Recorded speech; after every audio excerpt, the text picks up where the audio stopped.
19h45 dans vos maisons, bonsoir et bienvenue, vous êtes sur One TV, c'est l'heure de la grande édition du soir, voici les titres à développer. C'est désormais chose faite, la compagnie Askai reprend ses vols en direction de l'Afrique centrale. Pointe-Noire est l'heureuse capitale. Dans un premier instant, on fera donc un tour au sein de cette compagnie pour en savoir davantage. Bis repetita, peut-on dire, Ousmane Sonko va affronter Macky Sall et sa coalition. Les législatives du 17 novembre s'annoncent de plus animées au Sénégal. Voilà les titres à développer. Bonsoir et bienvenue.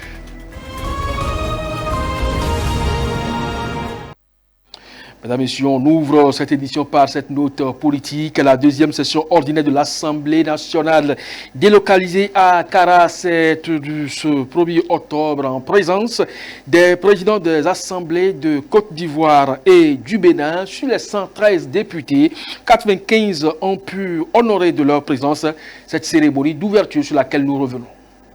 Conformément à la Constitution du 6 mai 2024, l'Assemblée nationale est tenue de procéder à l'ouverture de la deuxième session ordinaire de l'année, le premier mardi d'octobre. Il s'agit de la toute première session ordinaire de la nouvelle législature sous la 5e République, délocalisée à Accra, située à environ 430 km de Lomé. La solennité de cette séance plénière a été marquée par la présence de personnalités telles que Louis Béhonou-Vlavonou, président de l'Assemblée nationale du Bénin, Adama Bictogo de la Côte d'Ivoire et d'autres autorités parlementaires et gouvernementales. Dans son message, Adama Bictogo a souligné les liens fraternels entre la Côte d'Ivoire et le Togo, tout en saluant l'implication de son Excellence Faure Issozimna Gnassingbé, président de la République togolaise. Ma présence ici n'est pas fortuite. Elle est le témoignage éloquent des liens qui unissent nos deux nations. Ces liens tissés au fil des années par les présidents Félix Houphouët-Boigny et Gnassingbé et Adama se pérennisent par leur excellence Alassane Ouattara et Faure Gnassingbé. Ils s'inscrivent dans une dynamique de coopération et d'amitié qui a su traverser les épreuves du temps. C'est d'ailleurs ce qui a justifié la médiation entreprise par le président Faure Gnassingbé pour la libération des 49 soldats ivoiriens détenus au Mali. Merci à vous, Monsieur le Président Faure Gnassingbé. De son côté, Louis Béhonou-Vlavonou a rappelé le rôle rassembleur du président de l'Assemblée nationale et a exprimé le souhait d'une collaboration entre les élus de tous bords politiques pour l'intérêt supérieur de la nation. Vous devez vous engager à conduire cette première législature de la 5e République conformément aux normes républicaines et en bon père de famille. Vous vous tiendrez aux côtés de chacun de vos collègues, sans distinction entre majorité et minorité parlementaire. En retour, j'espère que chaque député de la majorité parlementaire, tout en soutenant légitimement l'action du gouvernement, saura laisser à ses collègues de la minorité la possibilité d'exprimer et de soutenir librement leur opinion, fût-elle radicalement différente. Le président de l'Assemblée nationale, quant à lui, dans son allocution, a insisté sur les avantages du régime parlementaire, notamment en renforçant la démocratie. À la vérité, en adoptant le modèle de régime parlementaire, notre pays fait un choix, c'est clair. Le choix de l'anticipation plutôt que de la réaction. Le choix de la lucidité contre la tentation de la facilité. Le choix de la maîtrise de notre destin plutôt que la soumission à la pression de l'actualité. Faire ce choix, c'est conforter la vitalité de notre démocratie en l'aidant à tenir ses promesses. Il a également exhorté les députés à remplir leur mandat constitutionnel avec un engagement ferme au-delà des divergences politiques pour servir l'intérêt supérieur du Togo. Et si nous sommes là, ici, réunis, si nous nous engageons par-delà nos divergences et nos désaccords, c'est que nous avons un point commun, partagé par des millions de Togolais. C'est que nous avons le souci de l'intérêt supérieur de la République. nous n'avons pas de choix. Nous n'avons pas le droit, moins encore la permission de diluer nos énergies dans des divergences inutiles et d'ailleurs sans objet, alors que les populations attendent des réponses maintenant. En marge de cette cérémonie d'ouverture, un séminaire parlementaire est en cours avec pour objectif d'optimiser les capacités des élus. Depuis Covid-19, Askai, cette compagnie a arrêté ses vols en direction de certains pays du continent. Mais ce 2 octobre, la compagnie aérienne reprend ses vols à destination de Pointe-Noire, la capitale de la République du Congo.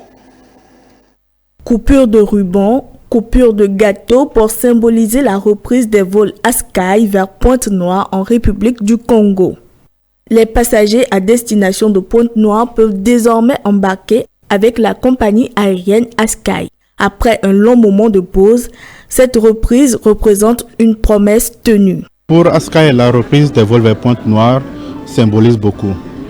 D'abord, le respect de la parole donnée, parce que pendant la période Covid, Pointe-Noire avait été suspendue et la promesse avait été faite qu'après le réaménagement du réseau et les ajustements opérationnels, nous allons revenir.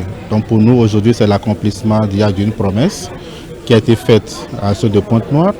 Et deuxièmement, c'est également pour nous le moment d'affirmer notre engagement envers le développement économique via la mobilité des passagers et la connectivité que nous offrons à tous ceux qui veulent aller à Pointe-Noire. Aujourd'hui, Pointe-Noire sera la 29e destination de Askai.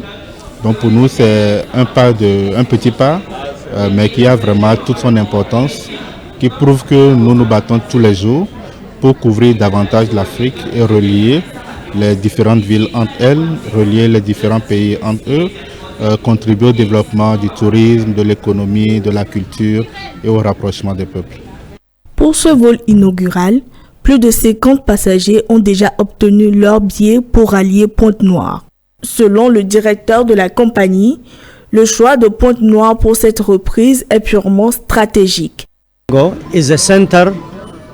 choix stratégique de la ville de Pointe-Noire est dû au fait que Pointe-Noire est une ville de monopole, une ville de pétrole, comme vous savez. Vous avez une grande capacité de réserve de pétrolière. En plus de cela, vous avez 4 vols sur Brazzaville et Pointe-Noire est équipée de beaucoup de pétroliers. Vous avez beaucoup de pétroliers qui viennent à Pointe-Noire. Avec le réseau de Askai, nous leur permettons de venir à Lomé pour pouvoir aller sur toute la plateforme des 29 villes que nous desservons. C'est le choix stratégique de la ville de Pointe-Noire. C'est ce qui explique pourquoi nous revenons sur Pointe-Noire. And 3 times a week to Pointe-Noire, this means daily to the Republic of the Congo. Pour marquer cette nouvelle reprise, la première personne à avoir acheté son billet est récompensée avec un voyage en classe affaires. Je viens de recevoir une attestation de félicitations pour le premier voyage ou disons le premier billet que j'ai acheté pour la compagnie. Je leur souhaite de venir acheter les billets ici pour la compagnie. En tout cas, le vol a été normal et tout, le voyage... Il n'y a pas de stress, de problème à rencontrer. Après Pointe-Noire, Nouakchott sera la prochaine étape. La compagnie aérienne Askai dessert actuellement 25 pays du continent africain. Rappelons que dans le but d'agrandir sa flotte, la compagnie vient de se doter d'un nouvel avion. Mesdames, Messieurs, ce 2 octobre est consacré à la journée mondiale de l'habitat. La rédaction de One TV s'est penchée sur la question en faisant une immersion au cœur de ce foncier, ce problème qui mine vraiment la société togolaise. Les conflits fonciers sont devenus récurrents au Togo. Selon le rapport de la Commission Vérité, Justice et Réconciliation CVJR, 80% des litiges traités devant les cours et tribunaux au Togo sont pour la plupart des conflits fonciers. Les problèmes au niveau du tribunal, même globalement dans la justice aujourd'hui, sont liés quand même au problème du foncier.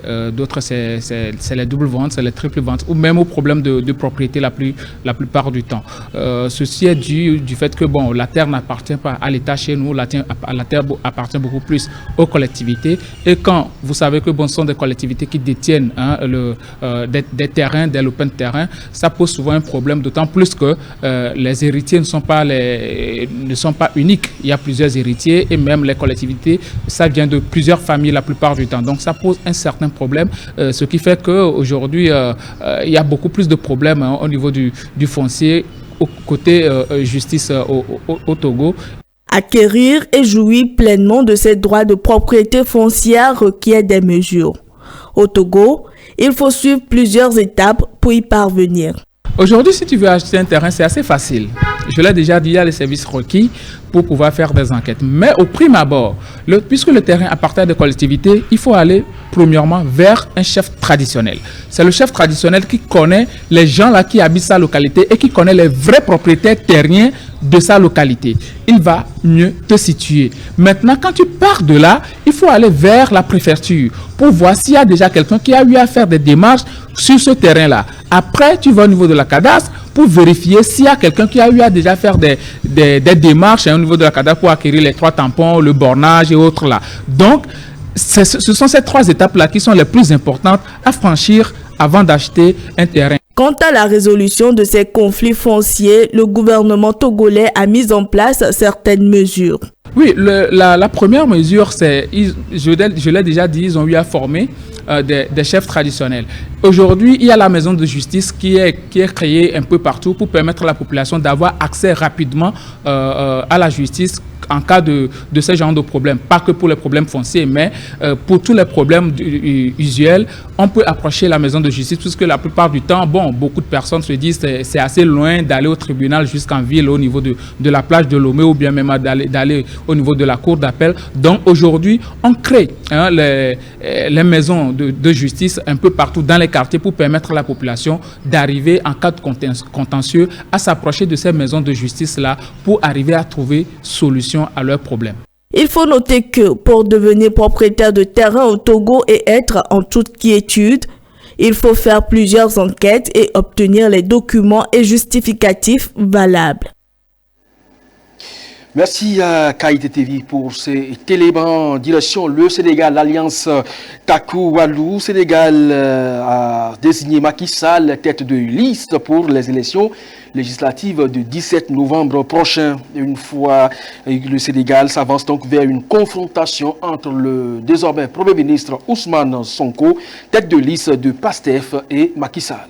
L'ancien président sénégalais Macky Sall a été désigné tête de liste de la coalition d'opposition Taku Walou Sénégal pour les législatives anticipées du 17 novembre 2024. Absent du pays depuis sa passation de pouvoir, son retour marque un tournant majeur dans la vie politique sénégalaise. Il affrontera le Premier ministre Ousmane Sonko, également désigné tête de liste de son parti PASTEF, si la direction générale des élections valide leur candidature. Ces élections surviennent dans un climat politique tendu après la victoire de Bassirou Diomaye Faye à la présidentielle de mars 2024 et la dissolution du Parlement, jusque-là dominée par la majorité de Macky Sall. La coalition Taku Walou Sénégal, qui regroupe l'APR de Macky Sall et le PDS de Karim Wade, ambitionne de reprendre la majorité parlementaire.